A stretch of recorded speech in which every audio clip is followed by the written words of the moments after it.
দর্শক আমন্ত্রণ চ্যানেল 24 এর বিশেষ আয়োজন মুখোমুখিতে। প্রতিবার মুখোমুখিতে আমরা একজন বিশেষ অতিথি নিয়ে আমাদের প্রোগ্রামটা শুরু করি। আজকে আমাদের সাথে বিশেষ অতিথি হিসেবে আছে গ্রামীণফোনের CEO Petter Furberg. Welcome to the show. Thank you. Congratulations, it's been 20 years in Bangladesh. So how's the journey? I'm lucky to be here now in the time when Grameenphone is celebrating 20 years, and we've tried to look back in terms of what these pioneers did when they came together. People from Bangladesh, people from Norway, having the vision that they could create a mobile company similar to what you saw was emerging in the US and in Europe. And they had a vision which I think very few people believed in.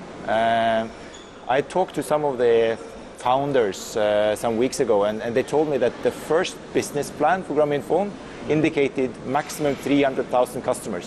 And today we are closing 300,000, and okay. Now we're closing in on almost 60 million customers. Yes. So it's been a journey which I think is phenomenal, and it's a credit to the people that actually believe that this would be possible, and that every individual in this world deserves to have a mobile phone, that could also enrich people's lives. But thinking back is probably not what we are focusing mainly on. 20 years is the change from being a teenager to an adult life. Right. And our telecom industry is changing quite tremendously at the moment, which is also what we are thinking a lot about. How do we take Grameenphone forward to the next 20 years? I don't think we have the answers to what we will be in the next 20 years, but we are making a lot of bets on new areas where we need to venture into to grow Grameenphone even further. Right. So if we look back 20 years back, there was only few people who used Grameenphone. Now it's more than you have imagined. Any of you have imagined 20 years back. But as you see, the mobile phone is not, it's a part of regular life. Like we get our mails, we do our work. So keeping that thing in mind, do you think Grameenphone still, or do you have the ability to provide all the facilities to all the people? Because still people are complaining they don't get called regularly, calls are cutting when you're talking to somebody, and the call drop is there, so stuff is like that. Are you satisfied in 20 years giving service by the demand of the people? Yeah, I think Bangladesh as a country has actually developed a lot on the basis of what the telecom operators have done. And that's not just Grameenphone. The fact that we have a very tough competition in the market with 3 big operators and 2 smaller ones is what's given Bangladesh low prices on both data and voice. And it's driven, I think now around 130 million SIM cards in the market in a country with 160 million people. Still, we believe that because people have multiple SIM cards, so most customers have 1 or 2 SIM cards from different operators, there's still growth. Our estimate is that 55% to 60% of the people have SIM cards unconnected, but we still believe that we can grow it further. And that's why there will be more growth. Are we delivering good enough always? Not. But that's what we are sort of working hard on every day. We're covering close to 100% of the country with 2G. With 3G, we are around 90%. But indoor is still a challenge when it comes to 3G quality. And that's also something we're working with the government to give us the ability to use our spectrum, our frequencies, where we're sending the signals in such a way that we can provide the same quality of 3G that we have on 2G. Right. But what about the call drops and other complaints? Yeah. First of all, the call drops are very low in international standards in Bangladesh. And Grameenphone is clearly one of the best operators if you compare us to also international benchmarks. But we acknowledge that particularly when people shifted from 2G to 3G, there is an increase in terms of people's perceived quality. And that comes back to my point about indoor quality is difficult with the frequencies that we have been allowed to use for 3G. We are in discussions with the government about technology neutrality. If we get that, we will be able to use the same frequencies that we have for 2G also on 3G. And that will enhance the reach of our signal, and it will reduce significantly the quality issues that some people feel on 3G today. Okay, then you're trying to say that things will be, that you will have no complaints someday. I believe you. But as we have heard that Grameenphone is taking care of all the customers by their call center, but recently probably you have introduced some other people who are not directly employee of the Grameenphone who are trying to provide proper customer service, but there is a lot of complaint. Are you aware of that fact, and are you working on that issue as well? First of all, call center is an important part of the service that we provide to people, and we take almost 100,000 calls on a daily basis to the call centers. Complaints when it comes to network or product is a very, very small part of it. And last year, because of really focused work of the people in Grameenphone, we reduced our number of complaints to call center with 75%. The second part of your question is really how do we run call centers? And there is a general trend across the globe in terms of call centers being a service that you're buying. So outsourcing call centers is something most companies do across the globe. This is also a huge opportunity for Bangladesh to actually run call centers, not only for companies in Bangladesh, but also international companies. And as such, I think we are stimulating outsourcing. Today, we have some of our call center agents being outsourced, buying from partners in Bangladesh, companies in Bangladesh, and some of the call center being run by our own employees.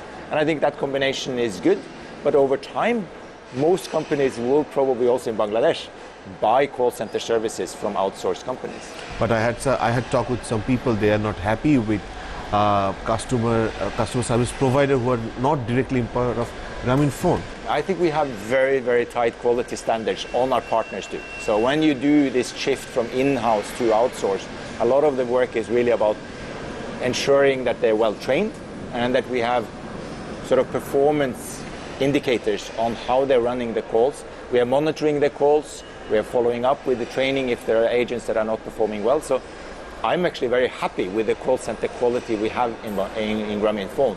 And that's your own call center, right? No. Not the third party? The service that is provided to Grameenphone customers by our own staff and by the outsourced staff. The quality is good. Okay. I agree on that fact that you are trying to say both are good. But don't you think the number of people who are working for this particular sector, because you have a huge customer, the number of customers is more than anybody in the country, like any other operator, but the number of customer provider is less than the customers because they have to handle a lot of customers and they get panicked and different opinions, different complaints, different solutions, right? So are you working on this issue? Yeah. And one of the most important measures we have in terms of customer satisfaction in Grameenphone is something we call Net Promoter Score. How likely is it that you will promote Grameenphone to some of your friends or family? Because it's only if you're very comfortable with yourself that you will actually recommend someone. And what we see is that this is increasing every year. And last year we had a significant increase in the people's likelihood to promote Grameenphone. And I believe there are many factors. One is we did upgrade the network. Mm-hmm. So we went from a more or less 2G network to a nationwide 3G network last year. So now most of our base stations have both 2G and 3G. That was a huge upgrade of quality. Secondly, we did a lot of simplification of our products because in the past people found Grameenphone to be a little bit tricky and complex. Mm-hmm. So we simplified our products to again avoid that people complained and had to call center to understand.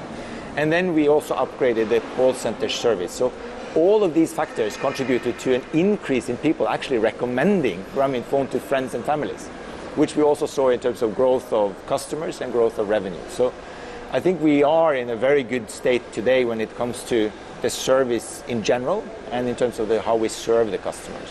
Okay, the discussion will be going on. It's time for our first break. দর্শক আমরা আলোচনা করছিলাম গ্রামীণফোন এবং তার কাস্টমারদের কিভাবে কি ধরনের সার্ভিস দিয়ে থাকে, সেই সার্ভিস আসলে কতটা কাস্টমারদের খুশি করতে পারে, এবং আমরা জানছিলাম পিটারের অভিজ্ঞতা, তারা আসলে কাস্টমারদের সার্ভিস দিয়ে কতটা খুশি হতে পেরেছে। আলোচনার এই পর্যায়ে বিরতি নিচ্ছি, ফিরছি একটু পরে, সাথে থাকুন। আমন্ত্রণ আরও একবার মুখোমুখিতে কথা বলছিলাম গ্রামীণফোনের সিইও পিটার ফারবার্গের সাথে। Welcome to the show once again. So we've been talking about the customer relations between Grameenphone and the customers. I heard that Grameenphone is about to close the customer service section that Grameenphone owns. Is that true? Over time, yes, we will go for an outsourced call center, but still fully outsourced.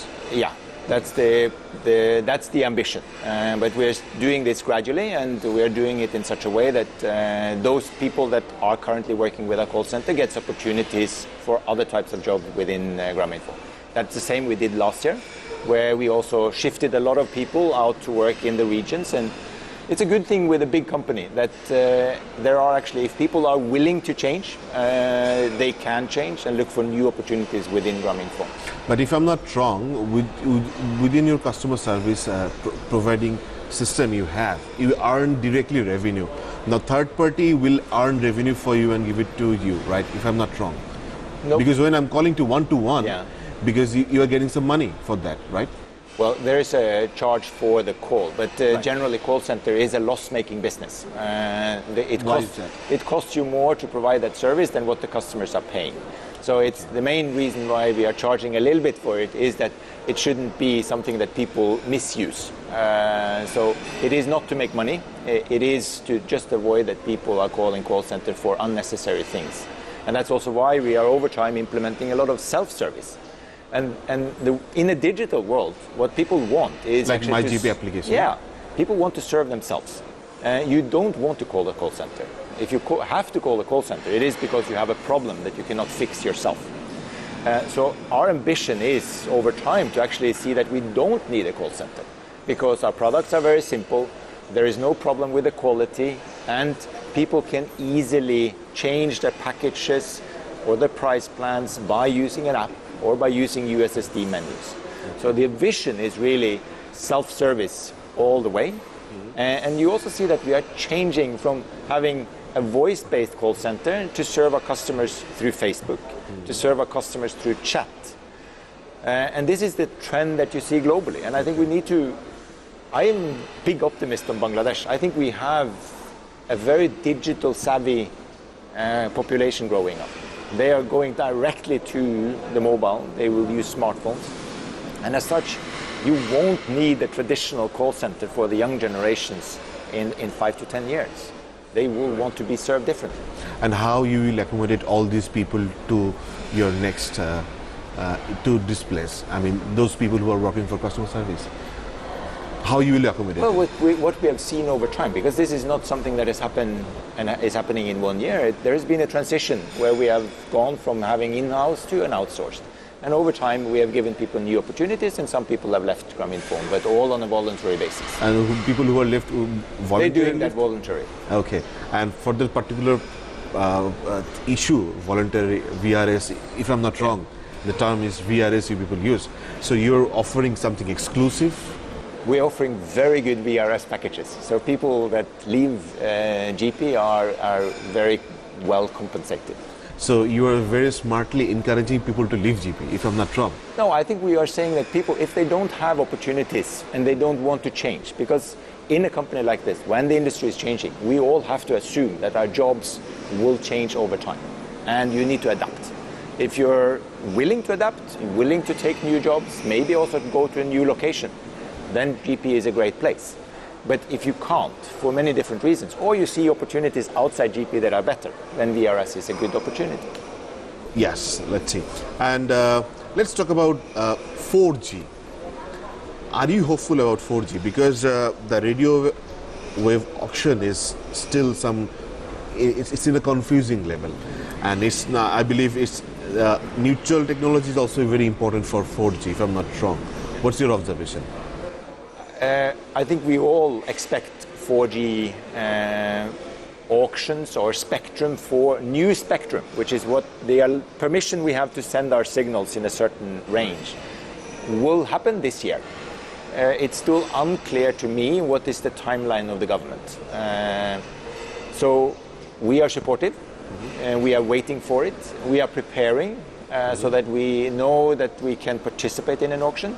And we are preparing technically so that if we get more spectrum and we get the 4G license, we will quickly be able to turn on 4G and serve the customers with 4G. Technology neutrality, which is the kind of second part here, is not only important for 4G, it's actually more important for 3G today. And the reason is, as I explained earlier, that we are allowed to use 2G on spectrum which is reaching quite far. and which is penetrating through walls. While the 3G spectrum that we have has a very limited reach.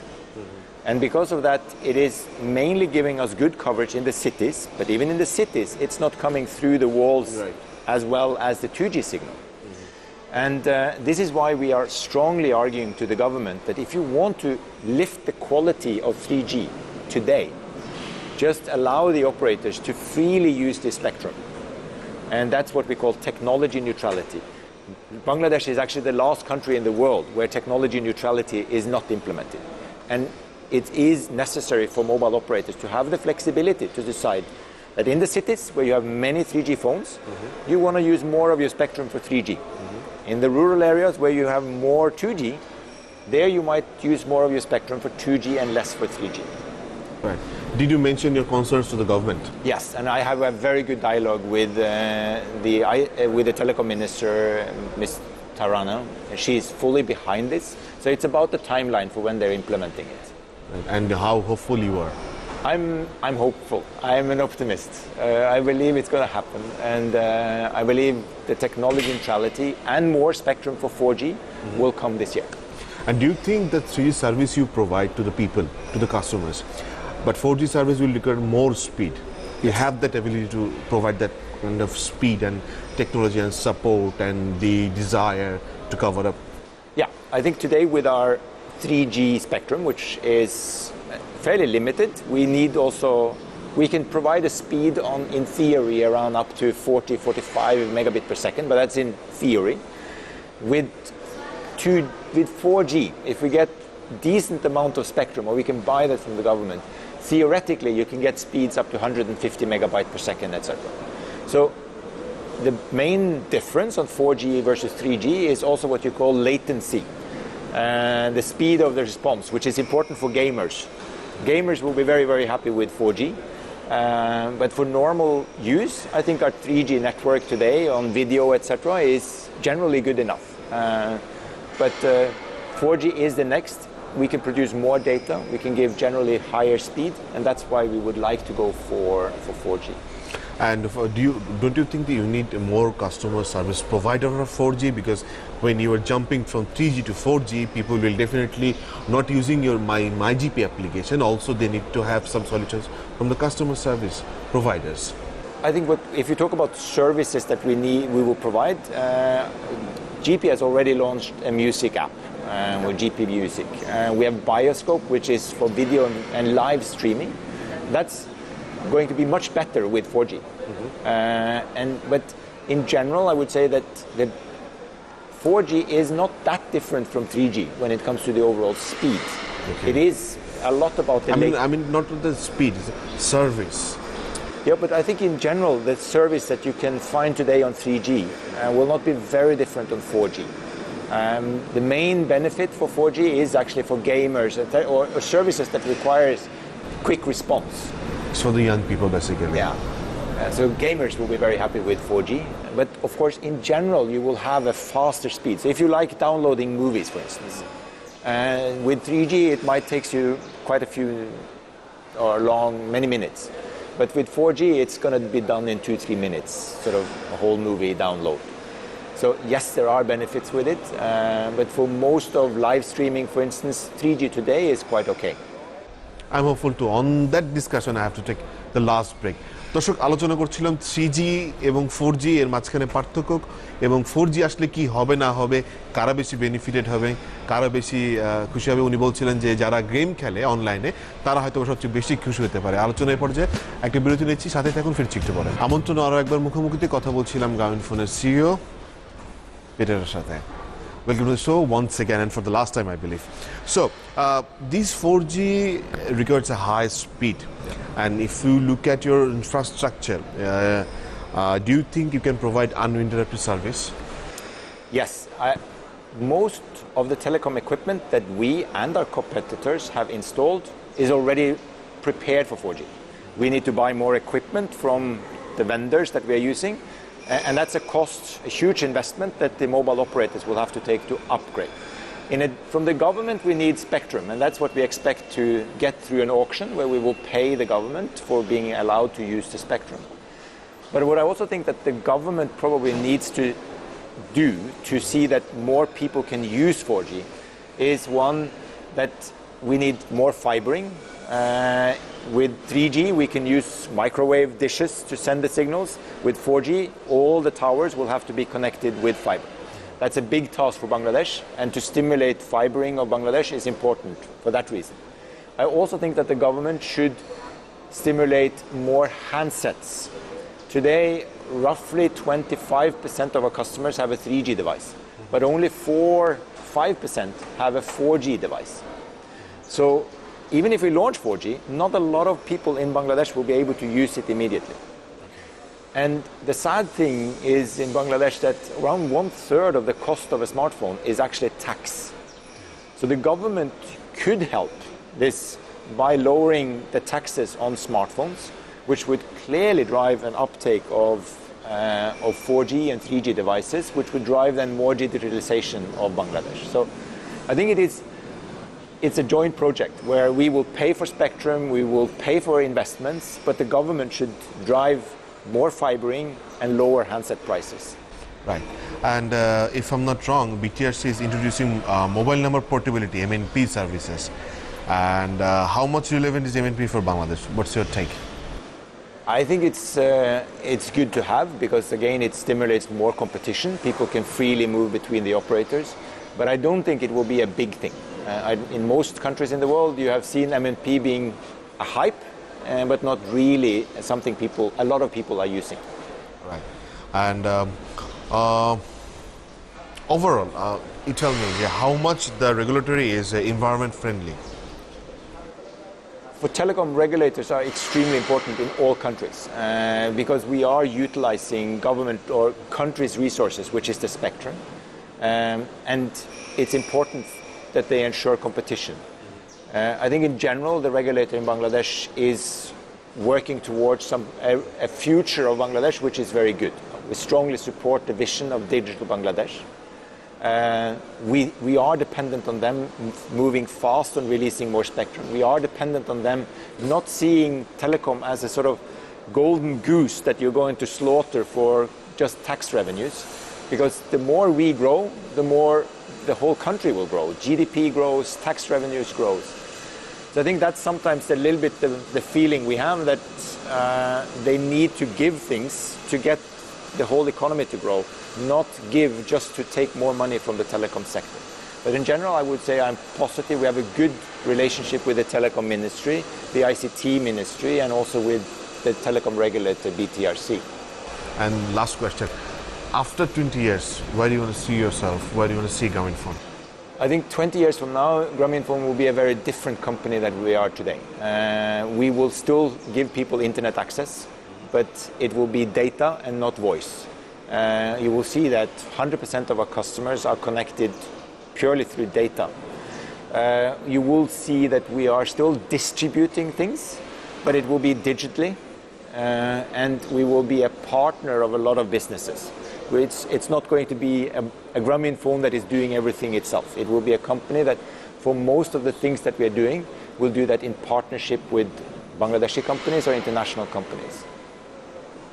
Thank you for allowing us. Thank you so much. It was really a pleasure, and we learned a lot from you. দর্শক, আমরা কথা বলছিলাম গ্রামীণফোনের সিইওর সাথে। 20 বছর পরে গ্রামীণফোন হয়তোবা বাংলাদেশকে আরো ভালো মোবাইল সার্ভিস দিতে পারবে, সে আশা করি এখানে আজকে শেষ করছি। দেখা হবে আগামী কোনো পর্বে।